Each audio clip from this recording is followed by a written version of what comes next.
Non, non, non, bisous, John. Non, là, non, pas du tout, je fais jamais ça. Hé Jamy, viens voir. Tu serais capable de reconnaître cette plante ? Du cannabis ? Ben Fred, qu'est-ce que tu fais ? C'est totalement interdit. Ah mais non, je te promets, je fais rien d'illégal. Viens me rejoindre, je suis en Hollande. Cannabis! Tu n'avances pas du tout, cannabis. Salut, c'est Thomas Rozek. À la toute fin de l'année dernière, la justice européenne a donné raison à celles et ceux qui, depuis près de 2 ans, réclamaient le droit de vendre et de produire en France ce qu'on appelle du CBD. Vous vous en souvenez sans doute, c'était le sigle à la mode en 2018, 3 lettres qui désignent le cannabidiol, une molécule présente dans les plantes de cannabis mais qui, à la différence du célèbre THC, n'est pas psychotrope. Même si la loi doit et va sans doute changer, la commercialisation du cannabidiol fait l'objet de vives tractations entre un pouvoir politique frileux à l'idée de mettre un pied dans ce qui encore souvent est vu comme un chemin direct vers la légalisation du cannabis récréatif, et face à lui des agriculteurs, des industriels, des associations, des élus aussi parfois, qui toutes et tous demandent un aménagement des lois permettant au moins de profiter des gros rendements promis par le juteux marché du CBD, voire par celui du cannabis thérapeutique. Le chanvre peut-il sauver le très abîmé monde agricole français ? C'est une des questions qu'on va se poser avec notre épisode du jour. Bienvenue dans Programme B.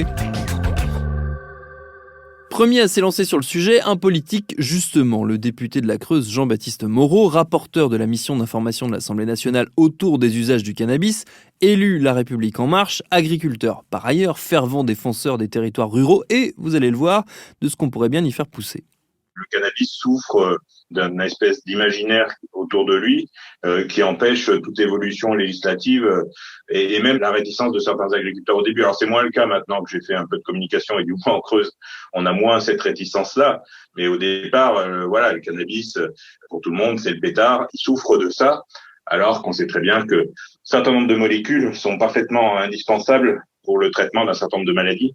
Et même globalement, il y a un certain nombre de molécules comme le CBD qui peuvent être très utiles sur tout ce qui est confort aussi, pas seulement traitement. Qu'est-ce que vous leur dites aux agriculteurs, notamment en Creuse, quand vous les rencontrez, justement pour les convaincre de sortir du cliché autour du cannabis ? Je leur explique d'abord que le cannabis, ce n'est pas que le pétard, justement, c'est bien plus que ça. Il y a un grand nombre de molécules et de cannabinoïdes qui sont très intéressants au niveau curatif et à d'autres niveaux aussi. Et aussi, je leur montre les chiffres globalement qui peuvent être dégagés comme marge sur la culture du cannabis. Et ça leur parle. J'ai l'impression, moi, et c'est un truc auquel on s'est confronté en préparant cette émission, que, vous le disiez un peu tout à l'heure, on n'arrive pas à sortir d'un rapport un peu binaire vis-à-vis du cannabis. C'est-à-dire que soit c'est du tout restrictif, soit c'est de la légalisation, et que cette façon de voir les choses exclut de fait tous les autres usages qu'il peut y avoir autour du chanvre et du cannabis, vu que ça ne rentre pas dans l'une ou l'autre des catégories. Oui, c'est totalement ça. Moi, je suis allé, la première fois que j'ai rencontré le cabinet de la ministre de la Santé de l'époque, qui s'appelait Agnès Buzyn, et son cabinet, la première fois que j'ai rencontré son cabinet, ils m'ont très clairement dit, oui, mais si on commence sur le thérapeutique et le CBD, on va finir par légaliser totalement. Ce qui est faux. Enfin, il y a plein d'exemples dans le monde où il y a eu des évolutions législatives sur le CBD et sur le thérapeutique sans pour autant il y ait eu une légalisation totale. C'est pour ça que, d'ailleurs, dans la mission que j'ai voulu créer à l'Assemblée nationale, je voulais aborder les 3 thématiques parce que je sais très bien que de toute façon, si on l'aborde pas, le cannabis récréatif tel qu'on l'appelle, de toute façon, il parasite tout le reste. Donc, il faut mieux l'aborder à part pour pouvoir le dégager et aborder les 2 autres thématiques thérapeutiques et CBD en tant que telles, plutôt que de vouloir faire l'autruche et l'ignorer, parce que de toute façon, il aurait interagi avec toutes nos auditions, puisque c'est toujours l'argument qui est avancé pour s'opposer à toute évolution législative, c'est oui, mais on commence par ça, mais on va finir par légaliser le cannabis. Ce qui est difficile à comprendre des fois, c'est que la France est un des premiers pays consommateurs, pour le coup, de cannabis de manière récréative. Oui, c'est le plus gros consommateur en Europe avec la législation la plus répressive, effectivement. C'est ce qui est paradoxal d'ailleurs, et c'est bien ce qui me fait dire aussi qu'il faut arrêter de reposer sur des dogmes et d'être totalement, on va dire, arc-bouté sur des positions archaïques, alors que tous les pays dans le monde, grosso modo, évoluent sur ces thématiques-là. Est-ce que justement un argument qui aurait pu être un argument de poids, vu la majorité à laquelle vous appartenez, ne serait pas de dire qu'il y a là, vu le taux de consommation, en gros, un marché énorme pour un secteur qui ne va pas bien depuis des années, qui est l'agriculture, et que donc il y a peut-être 2 points à relier là qui sont au moins intéressants à étudier, mais j'ai l'impression que la question est évacuée d'emblée. Mais de toute façon, ça va évoluer. De fait, la dernière arrêt de la Cour européenne de justice sur Canavap fait que de toute façon, la France ne peut plus s'opposer à la commercialisation sur son sol de produits à base de CBD. Donc de toute façon, le CBD, il va être commercialisé en France. Donc soit on se contente d'importer, soit on sort du dogme et on essaye d'en tirer parti, mais il faut aller vite parce que les autres pays nous ont pas attendus. Et du côté de vos collègues de l'hémicycle, quand vous abordez le sujet, comment vous sentez la majorité sur ces sujets-là ? Je pense que ça a beaucoup évolué là-dessus. C'est un peu transpartisan. Alors, il y a des adversaires, mais je pense que la majorité des députés aujourd'hui sont pour une évolution de cette législation. Preuve en est tous les contacts de mes collègues qui me demandent comment on fait pour mettre en place de la culture de cannabis dès à présent, parce que beaucoup veulent y aller. Les agriculteurs mettent la pression aussi pour évoluer, quoi. Donc, je pense que honnêtement, dans la vie publique, ça a beaucoup évolué. Du moins sur le CBD, le thérapeutique, sur la légalisation totale. Je sais pas, je suis plus là-dessus, je suis plus réservé au niveau de la majorité. Moi, je suis favorable sur la légalisation, mais je pense que une question comme ça ne peut pas être tranchée qu'uniquement à l'Assemblée ou au Sénat, mais qu'il faut un référendum là-dessus. Moi, j'y suis à fond favorable. Par exemple, je pousse très fort le fait que ce soit dans un programme présidentiel en 2022, le fait de proposer un référendum dès le début du quinquennat pour ou contre la légalisation du cannabis, parce que je pense que c'est à tout le monde de trancher, c'est une vraie question de société. C'est ce qu'a fait Trudeau au Canada d'ailleurs, il l'a mis dans son programme et il l'a fait à la suite de son élection. Je pense que c'est pas quelque chose qu'on fait comme ça en catimini en fin de quinquennat, c'est trop important. Et du côté de l'Élysée, vous avez des échos de comment tout ça est perçu ? Non, j'ai pas vraiment eu d'échanges récents là-dessus, mais là aussi, il n'y a pas de position fermée selon moi. Après, tout dépend de ce qu'on entend par légalisation. La légalisation, c'est pas la dérégulation la plus totale, parce que de toute façon, il faudra garder un contrôle sur la consommation, parce que c'est une drogue. C'est pas, faut pas se cacher derrière son petit doigt, et il faut pas faire tout et n'importe quoi. Mais le tout et n'importe quoi, pour moi, c'est ce qui se passe en ce moment. C'est-à-dire qu'aujourd'hui, c'est interdit, sauf que si on sort de l'hypocrisie 5 minutes, vous en trouvez à tous les coins de rue, et vous trouvez n'importe quoi avec des taux de THC délirants qui aboutissent à des vrais problèmes de santé publique. Du côté de la filière, on est moins à l'aise sur l'aspect légalisé, il en restera toujours quelque chose. On préfère vanter certes les qualités de la plante et ses possibilités sans même aller jusqu'à laisser le côté récréatif l'emporter. J'en ai discuté avec Nathalie Fichot, la directrice d'Interchambre qui représente la filière, et je lui ai demandé aujourd'hui, dans l'état actuel des lois, ce qu'il était déjà possible de faire si on voulait se lancer dans le chanvre. Alors aujourd'hui, si on est un agriculteur, et qu'on souhaite produire du chanvre, il faut qu'on achète une variété qui est autorisée au Code de la santé publique. Donc elles sont référencées sur le site de l'État et il faut déclarer ces surfaces et garder ces étiquettes pour prouver qu'on est bien sur du chanvre et pas du cannabis. Et dans la déclaration PAC de politique agricole commune, en fait, on déclare les parcelles et 30% des parcelles vont être contrôlées durant l'été. On va retirer la sommité florale pour pouvoir vérifier qu'on est bien sur une variété qui est inférieure à 0,2% de THC. Donc voilà, on a vraiment des contraintes réglementaires du fait du cousinage des variétés. Et ces plants, une fois récoltés, une fois arrivés à maturité, qu'est-ce qu'on a le droit d'en faire en France, sur le territoire français ? Donc aujourd'hui et depuis 1990, on a le droit d'utiliser que les graines et la paille. La paille, on en sort à l'intérieur de la chenevotte, qui est le bois du chanvre, et à l'extérieur la fibre. Depuis les années 60 à peu près, l'industrie du chanvre a toujours été très proche de l'industrie papetière. Et en fait, les chanvriers fournissaient l'industrie papetière en fibre pour faire de la fibre à papier. Et puis, ces marchés ont évolué. Déjà, le marché est assez stable sur le papier. Et les marchés ont évolué vers d'autres marchés beaucoup plus techniques, que sont la plasturgie avec la fibre, plutôt de la fibre courte. Pour l'industrie automobile, aujourd'hui, on a 1 million de véhicules qui sont équipés avec des tableaux de bord en composite de chanvre. Donc, ça a un énorme avantage, c'est que c'est recyclable 10 fois, contrairement à la fibre de verre. Et puis surtout, ça va permettre d'alléger la pièce de 20 à 30%. Donc, on a un vrai avantage concurrentiel pour un prix qui est équivalent. Et puis, on a développé plein d'autres marchés sur la Chêne-Vote. La spécificité de la Chêne-Vote, donc le bois du chanvre qui est à l'intérieur, c'est qu'en fait, il peut capter 4 fois son volume en humidité sans se déformer, contrairement au bois. Et donc, du coup, ces qualités intrinsèques font que c'est extrêmement intéressant pour faire tout ce qui est litière animale. Tout ce qui est paillis horticole pour pouvoir ne pas arroser tous les 4 matins et puis ne pas mettre d'herbicide parce que comme ça va couvrir le sol, ça va empêcher d'avoir des mauvaises herbes. Et puis surtout, c'est un granulat extrêmement intéressant pour faire ce qu'on appelle du béton de chanvre. Le béton de chanvre, c'est pas un béton avec du ciment, c'est de la chaux et de la Chêne-Vote avec un peu d'eau. Et en fait, c'est le mode constructif le plus écologique parce que vous avez un mur vivant qui va avoir des performances thermiques incroyables et des performances de résistance au feu incroyables.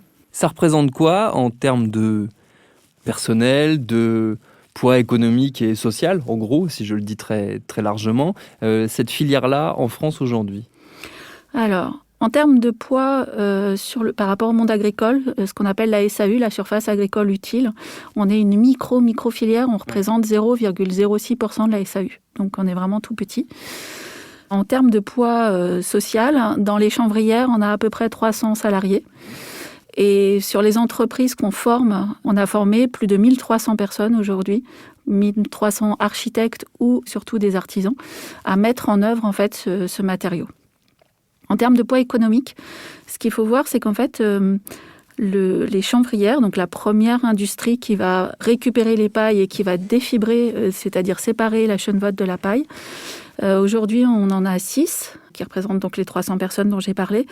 Quand on a fait le plan stratégique, ce qu'on a appelé le plan filière à la demande de Macron et du ministère de l'Agriculture fin 2017, on était à 40 millions d'euros de chiffre d'affaires sur nos 6 chanvrières.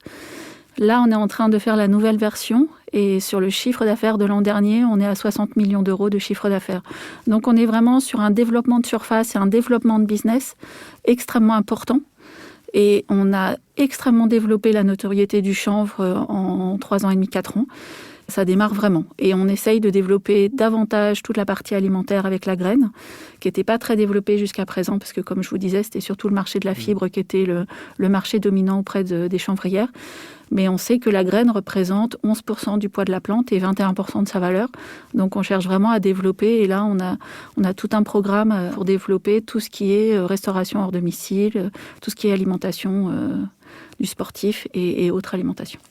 En termes écologiques ou environnementaux, c'est quel type de plante, le chanvre? Ça se comporte comment? Est-ce que c'est très gourmand en énergie? Est-ce que ça réclame beaucoup d'attention, beaucoup d'apports phytosanitaires, par exemple, extérieurs? Ou est-ce que c'est une plante qui finalement est assez adaptée à notre environnement français? Alors c'est une plante extrêmement écologique parce qu'en fait elle respecte les ressources en eau, en air, et elle va capter 15 tonnes de CO2 à l'hectare. En fait elle a quasiment pas besoin d'eau, elle n'utilise que l'eau pluviale. Elle utilise un peu d'engrais qui peut être organique pour pouvoir respecter complètement l'environnement. Et puis il n'y a aucun phytosanitaire, c'est-à-dire qu'on va mettre aucun fongicide, aucun herbicide, aucun insecticide. Aucun herbicide, pourquoi? Parce que la plante, comme elle va pousser très vite, en fait, c'est une plante qui se sème en avril-mai et qui se récolte en septembre. Et elle va croître jusqu'au 21 juin et après, elle va arrêter de grandir. Mais en fait, elle grandit tellement qu'elle étouffe toutes les mauvaises herbes. Donc, elle n'a pas besoin d'herbicide. Elle n'a pas besoin d'insecticide parce qu'elle repousse naturellement. Et les ravageurs, c'est une des plantes qui est les plus odorantes. Quand vous arrivez sur une parcelle de chanvre, vous le sentez vraiment. Et elle n'a pas besoin de fongicide parce qu'en fait, comme c'est pas une plante OGM, et c'est pas une duplication d'un individu, mais c'est vraiment un groupement de population. Et ce groupement de population est très résistant. Et donc, du coup, s'il y a un pied qui est malade, il ne va pas contaminer toute la parcelle. Donc, c'est pour ça qu'on est vraiment sur une plante très écologique et qui, en plus, va permettre de structurer le sol parce qu'elle a un système racinaire profond qui peut aller jusqu'à 2 mètres. Et du coup, ça va permettre de fertiliser le sol pour les cultures qui vont suivre et on va avoir un gain de rendement qui, en général, est derrière le chanvre, c'est une céréale, de 8 à 10%. Donc, on est vraiment sur une plante qui est extrêmement intéressante, aussi bien pour le producteur parce que ça va lui permettre de nettoyer ses parcelles, de passer très peu dans la parcelle puisqu'il va semer, il va mettre un peu de fertilisant et après, il reviendra que pour la récolte. Par contre, la récolte, c'est quelque chose de compliqué. Oui. Donc, n'importe qui ne peut pas faire du chanvre. Pourquoi c'est compliqué? Parce qu'en fait, techniquement, parce qu'on est sur une plante qui a une fibre qui est extrêmement résistante et donc qui va user énormément les outils. Aujourd'hui, la fleur est interdite à la récolte en France et on souhaiterait que ce marché puisse être ouvert pour qu'il n'y ait pas de distorsion de concurrence entre les pays qui sont autorisés en Europe et nous. Et vous savez qu'il y a le procès Canavap qui a eu lieu le 19 octobre dernier, qui a sommé la France d'autoriser le commerce du CBD. Ouais. Sauf que le commerce du CBD, il faut qu'on puisse le produire aussi en France. Il ne faut pas que autoriser le commerce. Et donc, on est en pourparlers avec l'État pour faire évoluer cette réglementation. Parce que jusqu'ici, les produits issus du CBD qu'on peut trouver en France, ils sont issus du coup de récoltes qui ne sont pas françaises. Soit de récoltes qui ne sont pas françaises, soit de synthèse, ce qui est pire. Quel marché, ça, selon vos estimations, ça peut représenter à court terme, même pour la filière agricole, le fait que cette loi justement évolue sur les fleurs ? Alors, nous, on n'a pas d'estimation, mais les estimations d'Euromonitor International sont de 300 millions d'euros de chiffre d'affaires par an sur le marché du CBD. Moi, j'ai une question. Est-ce que la plus grosse opportunité en termes économiques et même agricoles au sens strict, ce ne serait pas que la loi évolue jusqu'à une autorisation du cannabis récréatif, comme c'est le cas dans plusieurs pays du monde maintenant, qui ouvrirait pour le coup des perspectives, vu que vous l'avez rappelé, on est un des premiers pays consommateurs en Europe, voire le premier pays consommateur de cannabis récréatif. Est-ce qu'il n'y a pas là tout simplement un marché énorme à conquérir, mais qui passe par un processus législatif qui lui paraît beaucoup plus acrobatique? Nous, c'est pas notre métier, c'est pas notre objectif que d'aller sur le récréatif. C'est important d'analyser ce qui se passe à l'étranger. Les pays qui ont autorisé à l'étranger, en fait, souvent, ils disent que c'est pour empêcher le trafic. Et en fait, les trafiquants se mettent sur des drogues dures au lieu de se mettre sur le cannabis. Donc, je ne pense pas du tout que ce soit une solution. En tout cas, je ne suis pas experte sur ce sujet-là. Donc, ce n'est pas mon domaine. Ce que je peux vous dire, c'est qu'en fait, ne serait-ce que sur le marché de la fleur, on a vu ce qui s'est passé aux États-Unis. Aux États-Unis, en fait, ils se sont rués après le Farm Bill en décembre 2018 sur la production de CBD parce qu'ils étaient convaincus qu'il y avait un marché énorme. Ils sont passés en 2019 de 50 000 hectares à 2020 18 000 hectares, c'est-à-dire l'équivalent de ce qu'on fait nous en France, et ils ont coulé énormément de boîtes. Nous, notre objectif, il est vraiment de sécuriser la production et les débouchés. Et nos métiers font que, et notre expertise font qu'on sait que c'est pas avec une seule matière première qu'on apporte suffisamment de valeur ajoutée aux producteurs. Donc on a lancé cette année, en 2020, on a lancé avec l'autorisation de l'ANSM une première étude parce qu'il n'y avait pas d'infos à l'international, il n'y avait pas de bibliographie sur quelles sont les matières premières qu'on peut utiliser et sur quel marché au stade floraison. Et donc on a pu expérimenter sur 2020 et on voit qu'effectivement il faut avancer sur les différents marchés par rapport aux qualités intrinsèques des matières premières et que c'est pas adapté à tous les marchés. Est-ce que l'une des difficultés de la filière, notamment pour faire bouger les lignes sur cette législation autour de la fleur vis-à-vis du CBD, ce qu'on évoquait avant, ça n'est pas, et j'en suis la preuve vivante, qu'on vous ramène systématiquement au cannabis récréatif, c'est-à-dire qu'on a encore beaucoup de mal intellectuellement à faire le distinguo entre la caricature de la marijuana, en gros, et tous les autres usages qui pourtant deviennent de plus en plus importants. En fait, c'est le biais de tout le monde. Je me souviens d'une interview que j'ai donnée il y a 3 ans à Paris Match. On a parlé éco-construction, pas une seule fois, on a parlé cannabis. On a parlé que chanvre, éco-matériaux, et elle a titré « Comment habiter dans du cannabis ?» Donc c'est le biais, et c'est ce pourquoi les agriculteurs, les producteurs se battent depuis toujours. Et nous, notre métier, il est vraiment de dissocier le cannabis du chanvre. Parce qu'on est sur des usages industriels, qu'on a des industriels face à nous, quand on travaille avec l'industrie automobile, vous imaginez bien les cahiers des charges et les contraintes qu'il y a en termes d'odeur et autres, on est obligé de rassurer. Et donc, du coup, moi, je suis arrivée mi-2017 dans la filière. La première chose que j'ai faite, parce que je venais du monde de la communication, c'est changer tous les visuels. On était vraiment sur des visuels qui faisaient trop penser au cannabis. Aujourd'hui, on est sur des visuels qui sont institutionnels. On est sur de la photo qui est que de la photo macro ou de la photo grand angle pour qu'on ne reconnaisse pas la plante. Le lin, qui est une plante libérienne comme le chanvre, ils ont la chance d'avoir un visuel qui est magnifique. C'est la plus belle culture avec cette petite fleur bleue.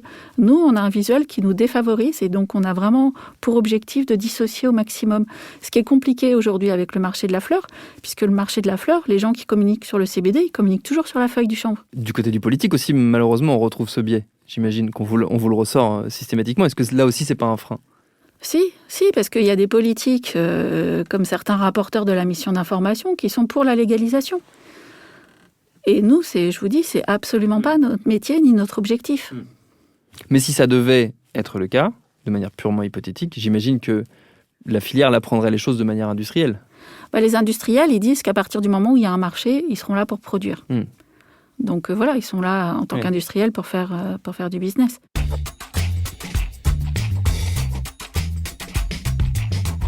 Et pour ce qui est de la structuration de la filière, une question à creuser sera: que deviendront celles et ceux qui vivent de la vente et du trafic illégal forcément du cannabis? On avait consacré il y a 2 ans un reportage au sujet signé Olivia Muller, je vous invite à le réécouter en fouillant dans les archives de Programme B. Merci à Jean-Baptiste Moreau et à Nathalie Fichot pour leurs réponses. Programme B, c'est un podcast de Binge Audio préparé par Lauren Bess, réalisé par Alexandre Ferreira. Abonnez-vous sur votre appli de podcast préféré pour ne manquer aucun de nos épisodes, parce que figurez-vous que l'épisode d'aujourd'hui, c'est le numéro 500. Et ouais, j'en profite pour remercier toute la bande qui a imaginé ce podcast il y a un peu plus de 2 ans. Lorraine, David, Vincent, Gabriel, Joël, Quentin, Camille, Juliette et Victoire, et tous les autres évidemment qui depuis ont œuvré et œuvrent encore à en faire ce qu'il est aujourd'hui. J'en profite aussi pour vous remercier de votre fidélité. Vous êtes de plus en plus nombreux et nombreuses à nous suivre et surtout à nous écouter. Si vous voulez nous parler, c'est sur Facebook, Twitter ou Instagram. Et je vous dis à demain pour un nouvel épisode.